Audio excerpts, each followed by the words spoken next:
right, my friends, welcome back to the podcast. This is Successful with Schizophrenia, and I'm your host, Chayilee Inspira. So today I'm going to talk about limiting beliefs. Limiting beliefs are stories that we tell ourselves over and over again to the point where we think it's truth. So, for example, I personally thought like a few weeks ago, I kept telling myself, I'm overweight, I'm overweight, I'm overweight, because I recently took a medication that was causing weight gain.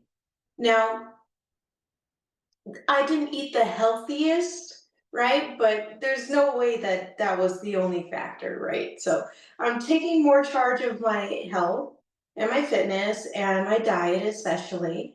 And I'm trying to go vegan, right? There's a couple times where like a breakfast burrito might get me because breakfast burritos are my weakness.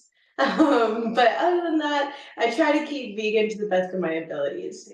In my fridge, there is vegan protein shakes and vegan yogurt, but there's things that I took charge of and changed about my diet so that I no longer had that limiting belief. So the word believe actually has the word lie in it. Did you know? Did you even realize that? Okay. So it's the lies that we tell ourselves. We could tell ourselves a helpful lie or an unhelpful lie. A helpful lie would be to say, I'm working on getting better every day, right? And whether it's the truth or not, right? Eventually I'm going to get better because I'm going to make conscious effort to get better, right? But if I just start my morning by saying, I'm going to get better every day, how do I know if I'm going to get better every day if I didn't do my day yet, right? Do you see what I mean? So limiting beliefs, how to acknowledge them is when you have a habit and you're not too sure why you have that habit that you're not finding helpful anymore. So, for example, I found myself grabbing, let's go with the diet thing, grabbing donuts before I would go into work because they just tasted delicious. This was back when I worked in person. And they tasted like the best thing on earth. When I bit into that donut, I literally said, "Oh my god!" Right? Because it was that good. But the thing is I was eating the donuts every day because I felt like I wasn't living up to the standard of my work, right? So, like appearance wise.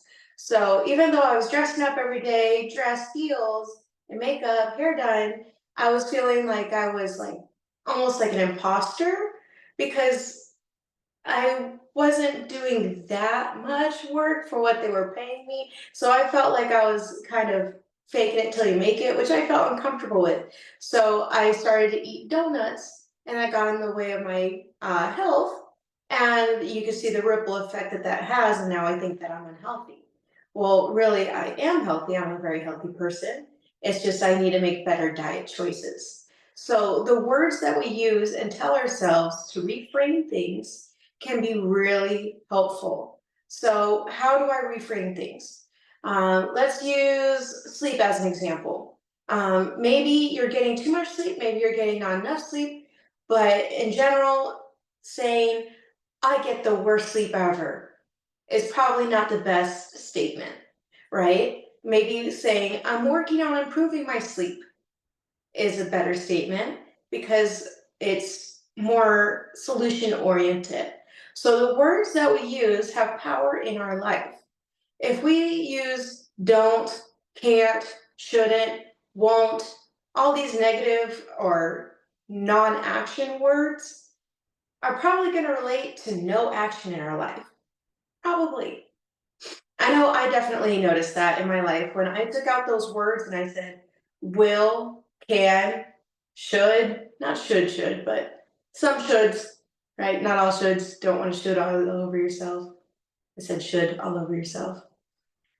Different things like that. So the words that we use have power, and the stories that we tell ourselves have power over our life. So I like to say recovery is possible. If recovery is possible in our brain, we're going to think that recovery is possible for us.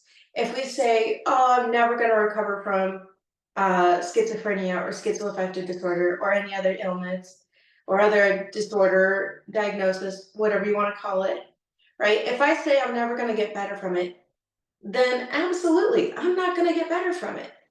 But if I know that there's light at the end of the tunnel, then I'm going to find that light at the end of the tunnel.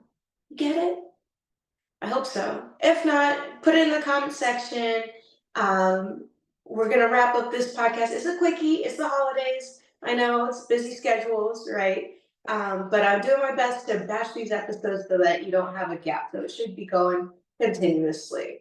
All right. So let me know what you think in the comment section. If you haven't already, check us out on Instagram, YouTube, Spotify, and Apple Podcasts.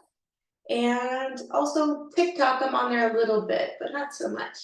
But please rate 5 stars if you could for this podcast. That would be greatly appreciated. Thank you. Bye.